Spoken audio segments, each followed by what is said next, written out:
Let's talk about permissions.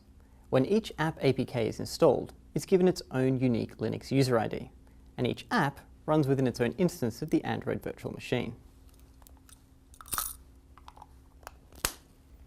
As a result, each app is completely sandboxed. Its files, processes, and other resources are inaccessible to other apps.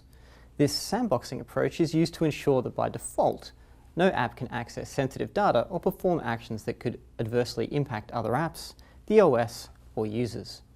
Things like accessing the internet, getting a user's location, or reading or modifying the contacts database. Rather than asking the user each time an app tries to access something sensitive, you declare the permissions that your app requires in its manifest.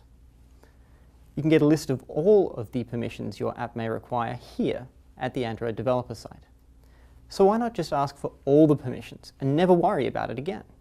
Well, when users install your app, they're greeted with this dialog, which lists all of the permissions that you've requested, along with the more user-friendly descriptions. Nothing says, "This app was built by hackers who want to steal my data, rob my house, clear out my bank account, and take and share nude pictures of me," like a weather app that wants access to every permission on the device.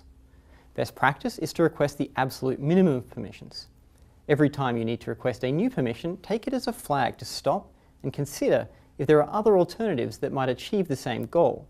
For example, using an intent to launch the camera app rather than accessing the camera directly.